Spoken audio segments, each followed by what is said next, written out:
intro. Yay. So here's Can you open this? I'm sorry. Here's Truman Capote, a person smarter than you and I and that person next to you who thinks they're hyper-intelligent. Imagine a morning in late November, a coming of winter morning, more than 20 years ago. Consider the kitchen of a spreading old house in a country town. A great black house. Black stove is its main feature.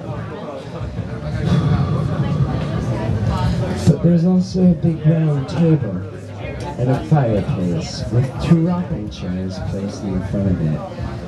Just today, the fireplace commenced its seasonal roar. A woman with shorn white hair is standing in the kitchen window. She's wearing tennis shoes and a shapeless gray sweater over a summery gray calico dress.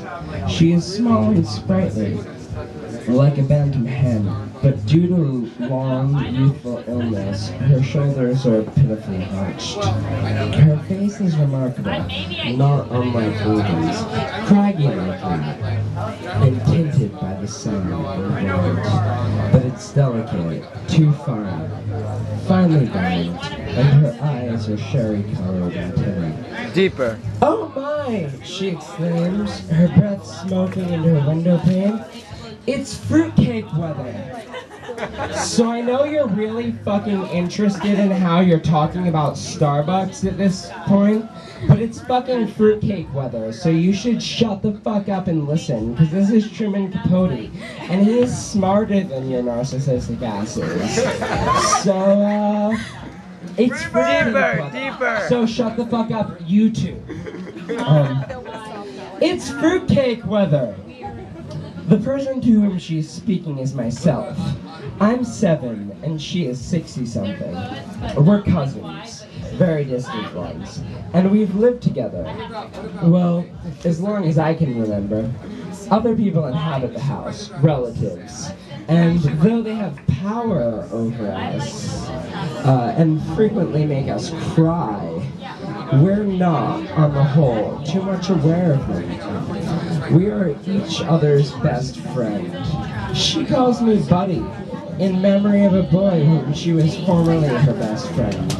The other Buddy died in the 1880s, when she was still a child.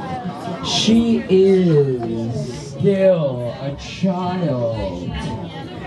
I knew it before I got out of bed, she said. It's severe. Away from the window with a purposeful excitement in her eyes. The courthouse bell sounded so cold and so clear. There were no birds singing. They had gone to warmer country, yes indeed. "Oh, Buddy, stop stuffing biscuits and fetch our buggy. Help me find my hat. We have 30 cakes to bake." It's always the same.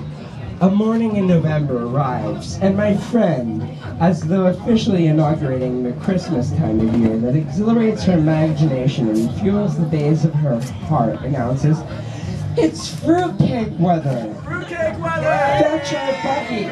Help me find my hat. Hey, thanks, man. That was amazing. You were great. Thanks for doing karaoke, Joe McGinty. Yay! Yay, Joe McGinty, we love you! It's fruitcake weather. Fetch our buggy. Help me find my hat. The hat is found. A straw cartwheel, a corsage with velvet rouges out of the door, has faded. It once belonged to a more fashionable relative. Together we guided our buggy, a dilapidated baby carriage, out to the garden to a grove of pecan trees. The buggy's mine, that is. It was bought for me when I was born. It's made of wicker, rather unraveled, and the wheels wobble like a drunkard's leg. But it's a faithful object, springtimes.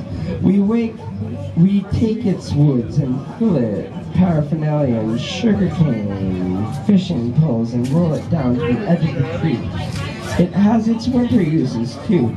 as a truck for hauling firewood from the yard to the kitchen, as warm bed for Queenie, our tough little orange and white rat terrier who survived distemper and 2 rattlesnake bites.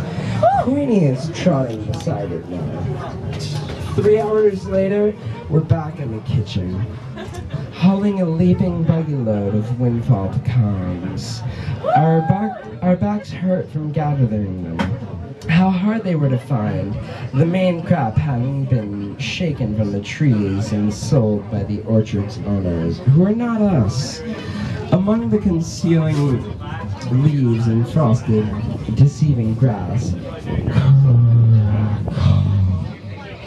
a cherry crunch, scraps of miniature fungus and shells collapse in golden mound of sweet oily ivory mounts and milk glass full.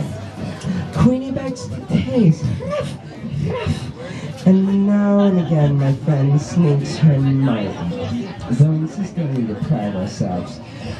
We mustn't, buddy. If we start, we won't stop. And there's scarcely enough as there is, I love scarcity, for 30 cakes. The kitchen is growing dark. Dusk turns the window into a mirror. Our reflections mingle with the rising moon as we work the fireside in the firelight.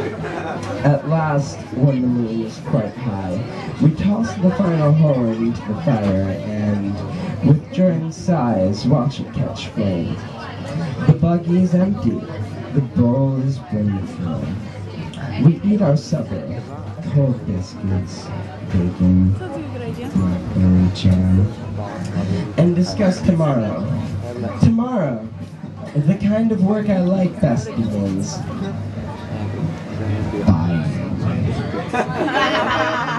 Cherries and citron, ginger and vanilla, and canned Hawaiian pineapple, rinds and raisin, walnuts and whiskey, and oh, so much flour, butter, so many eggs, spices and flavorings.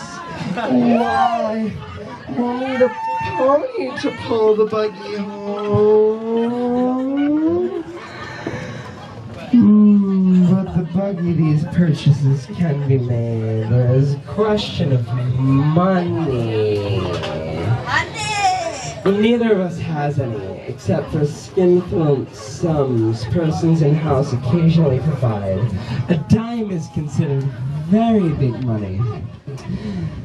Or what we earn in ourselves from various activities, holding rummage sales, selling buckets of hand-picked blackberries. It is the 1840s. Jars of homemade jam and apple jelly and peach preserve, rounding up our flowers for funerals and weddings. Once it's time for you to grab a drink. I think this is page 2. Once we won 79th prize, $5 in a national football contest. Louder! Okay, I will. There's 8 more pages. In a national football contest. Not that we know a fool thing about football. Who's the writer? Truman Capote. It's just that we enter any contest we hear about. At the moment of our hopes are entered on the $50,000 grand prize being offered, to name a few brand name coffee. We suggested AM, and after some hesitation for my friend, thought it was perhaps sacrilegious. The slogan, AM, Amen. To tell the truth, our only real profitable enterprise was the Fun and Freak Museum we conducted in the backyard woodshed 2 summers ago.